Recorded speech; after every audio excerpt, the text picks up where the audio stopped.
বন্ধুরা, আজ ছিল আমার কর্মজীবনে বহরমপুরের লাস্ট দিন। তাই তো বন্ধুরা, আজ আমি বহরমপুর ছেড়ে নতুন গন্তব্যস্থলের দিকে সকাল সকাল রওনা দিচ্ছি। বন্ধুরা, এখন আমি পৌঁছে গেছি সকাল সকাল মোহন বাস স্ট্যান্ডে। তো সেখান থেকে বাস ধরে আমি কলকাতার দিকে রওনা দেব।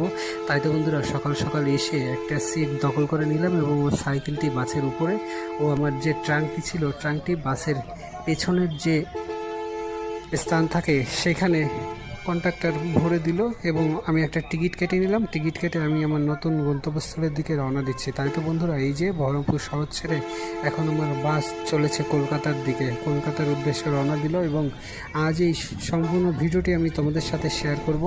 বন্ধুরা, তোমরা দেখতে থাকো, পুরো ভিডিওটি তোমাদের খুব ভালো লাগবে। এখন এই যে বহরমপুর শহরের কোলাহল থেকে আমি চলেছি নির্জন কোনো নতুন ঠিকানায়। তোমরা বন্ধুরা সাথে থাকো। বন্ধুরা, আমার বাসটি এখন বহরমপুরের কোলাহল ছেড়ে এখন NH-12 ধরে এগিয়ে যাচ্ছে কৃষ্ণনগরের দিকে। এবং কৃষ্ণনগরে যেতে যেতে কৃষ্ণনগরের পাশের যে বাইপাসের সুন্দর দৃশ্য এবং যে পাশের জলঙ্গি নদীর পার্শ্ববর্তী যে খালটি আছে তার যে অপরূপ সৌন্দর্য দেখতে দেখতে মুগ্ধ হয়ে গেলাম। বন্ধুরা, আমি এখন ঢুকছি কৃষ্ণনগরের শহরে। তো যাই হোক বন্ধুরা, এখন ওই যে বাহাদুরপুর ফরেস্ট পার করে জলঙ্গি নদীর উপর দিয়ে যে ব্রিজটি তৈরি হয়েছে, নবনির্মিত ব্রিজের উপর দিয়ে আমার বাসটি এগিয়ে চলেছে কৃষ্ণনগর শহরে।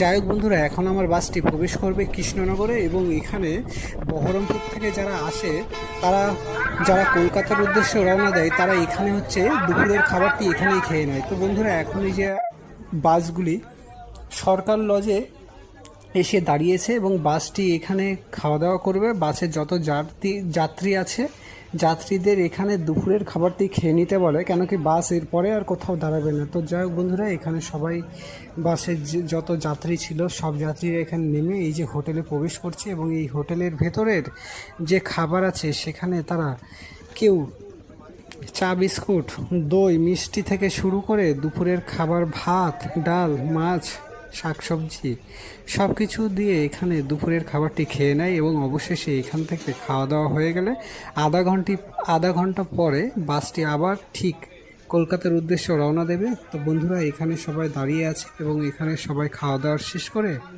তো খাওয়া দাওয়া শেষ করা হয়ে গেলে তো বাসের কন্ডাক্টর সমস্ত যাত্রীদের বলবে যে আপনারা এখন উঠে যান, আমাদের বাস ছাড়ার সময় হয়ে গেছে। তো তখন বাসে উঠে পড়ে বাস পুনরায় আবার তার গন্তব্যস্থলের দিকে রওনা দেবে। এবং অবশেষে আমি এই বাসে করে আমিও পৌঁছে যাব আমার